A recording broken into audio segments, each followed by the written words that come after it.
There was an article out, maybe this week, a couple weeks ago, about the Baltimore gangs coming together, Bloods and Crips. This is a good thing.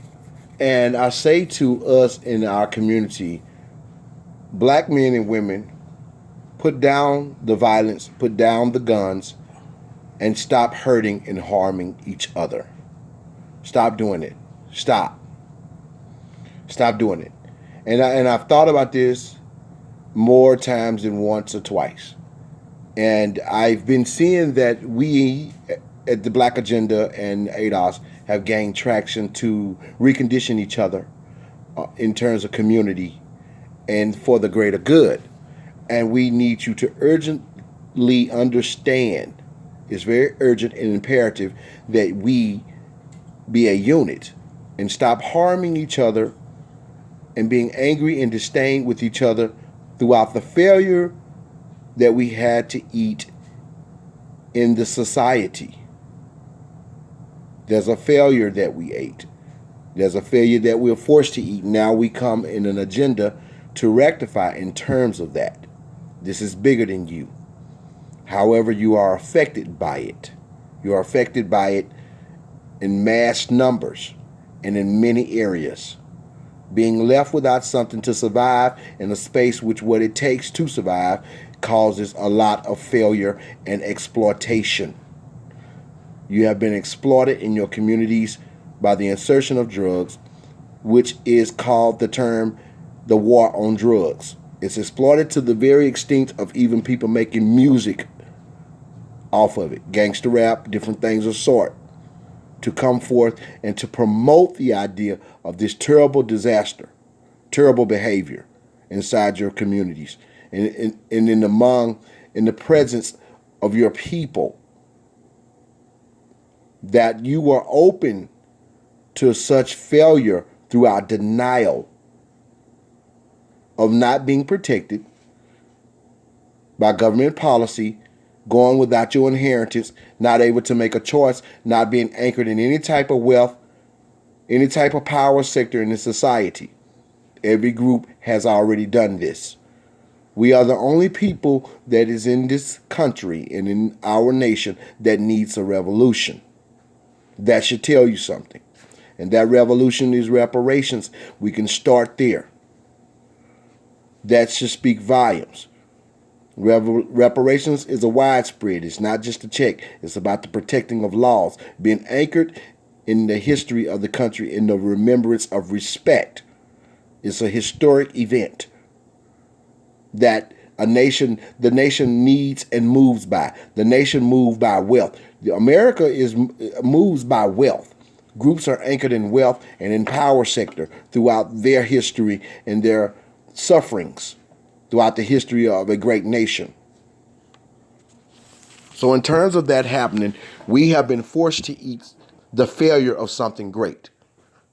And that's the beauty of America and how it's built. America in the United States diaspora was built off the back breaking of slaves and the blood sacrifice of our ancestors. So we were forced into servitude in mass numbers and born and bred into prison, captivity, a in a humane prison. So therefore, you are already shaped in something that says you are bottom. And now we've eaten the failure of this throughout different wars and generations.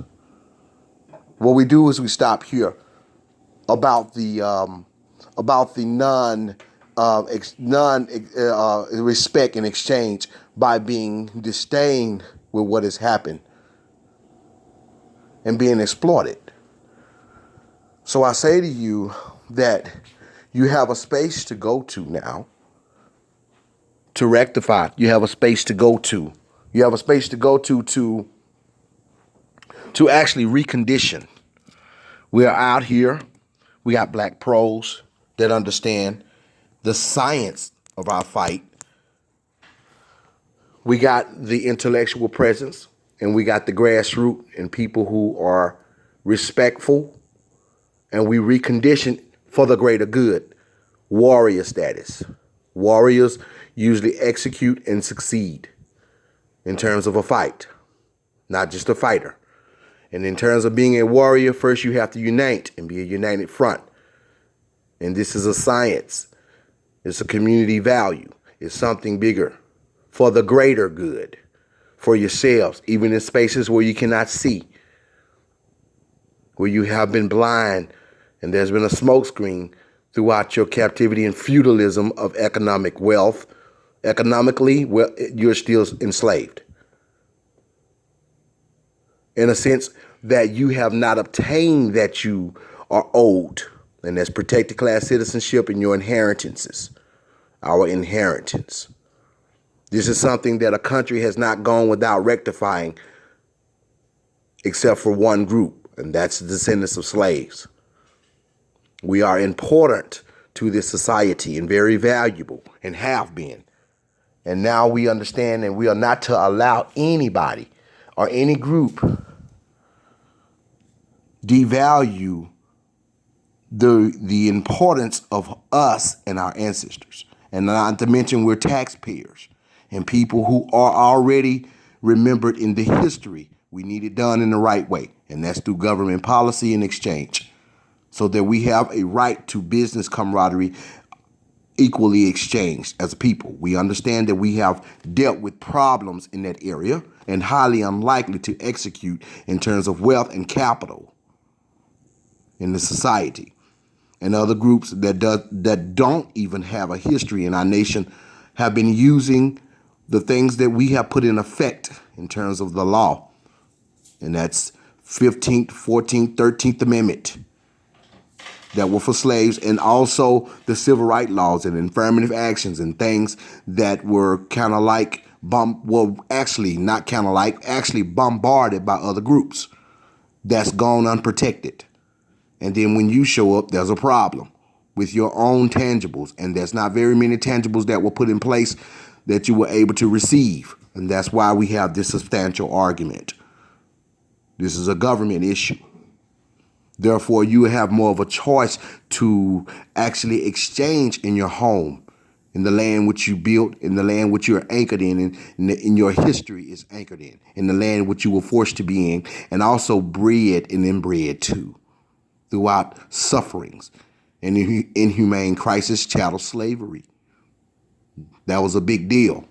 And we have to take into account for Willie Lynch. He was a real person. He was a slave psychologist, and he stated that if the slaves would go by with the heinous exchange of confusing the minds of slaves, that they would be enslaved from 300 years from now, and it also executed. This is real. It's not a fallacy. And what we have to understand is that doesn't keep going. And I'm thankful today that we have gained traction in terms of a unit, so that we do come together and remember ourselves first and the things that need to be corrected. We have been up against a power source that have benefited from our existence, hard labor, work, tax dollars, and our laws that we forced into action. And other groups have exploited it throughout us building what we call the first world. And it is the first world. America, the United States, the beautiful, has rained milk and honey for every group throughout the backbreaking of slaves and the lies and the ingenuity of people who were oppressed. And they have not been remembered, or we have not been remembered in the history of this country with respect and honor. This is like I said, this is a historic event, and someday this soundbite will be a historic soundbite, because we will execute. Black men and women, black boys and girls, stop being violent towards each other. Put the guns down. Put the violence away and throw away the disdain and become in love with one another to rectify in terms of the greater good and for the greater good. This is an issue that we have ached the failure and allowed ourselves to be in the space of being confused, dismantled, and uncivilized throughout the failure that we were forced to eat, and throughout the disappointment throughout being shoved in a corner, having no choices, not being anchored in any power sector, not being anchored in any wealth in our society, which is very rich, the richest country in the world, who offers great deals and sanctions with many countries and also offer welfare to many people in many countries, and yet not have corrected her own children. And that's the descendants of slaves and slaves, who were told and who was honored by the Constitution with words and never obtained the property.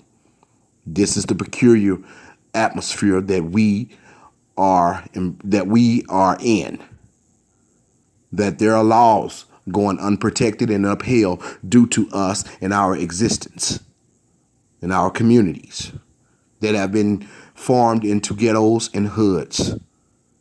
And we also ate forced in the feudalism of crabs in a bucket. We also ate the failure of trying to one-up each other throughout this. Other groups don't try to one-up each other.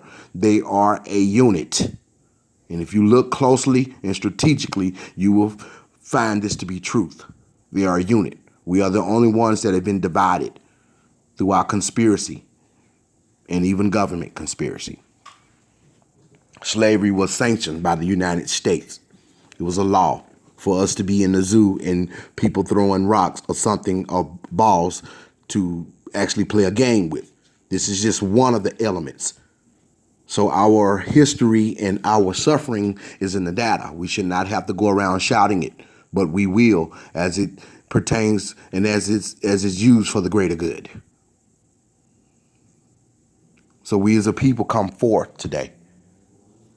And my message to us is to remember the unity and to remember your brothers and sisters and to be strategic about who you are first and what you need to do first. And that's be a warrior. And that's be solely and firmly on the idea of success. And you cannot be successful if you're taking each other out or harming each other or being disdained with one another throughout a crisis. And because you can't afford something or because you can't get a fair shake and because you have been looked upon as something devalued or something less than or something uninviting as a person. Black men have been looked upon as thugs and different things like that.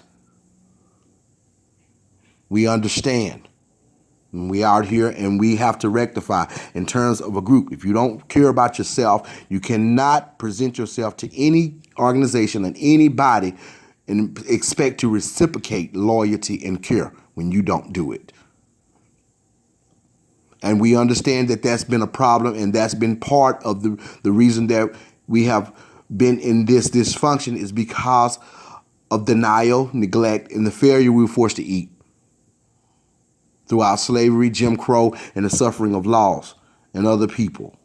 And some of us are docile and we don't understand even what's going on. So we recondition and we promote and we educate. This is what we're doing. We got your back and you got my back. So as we go forth, we have to remember the unity. The unity is what's important. And unity is coming together. Everything's in a unit. It could be a family unit, a country unit. We are a unit. So therefore, we operate as and go forth as a unit, a united front, unit. All of this is in the same perimeter of wording and meaning. And we have to understand that it don't matter who it is, Pookie's, Ray Ray's, Ricky's, whoever you are. Stop creating violence or being subject to violence among your own people, especially in Chicago. We all know that every time there's an argument that goes against a black person in terms of who we are, they always use Chicago as a poster image of what black folks are like. And that's not the truth. For the most part, we have embraced the perpetuation that was formed just throughout how we were anchored. And some people have been made into degenerates where they have been leading us with bad rhetoric and bad images throughout the fourth branch of government, the media, and so forth. And we have emulated those characters in a docile place and trendsetters. Well, now we do politics and now we rectify and we come strategically and carefully with the mindset of integrity and prestige and honor and remembrance of who we are as a people. I have been in the shoes of many, and I have yet to learn and live. And where some of us are in spaces where we have successful endeavors that doesn't matter. When you look at the federal government website, you will see that you are a poor people in terms of a unit. You will see that you can be phased out into something because you have no importance in government status. Protected class. And that's what we aim to correct. And reparations. Reparations. And cut the check.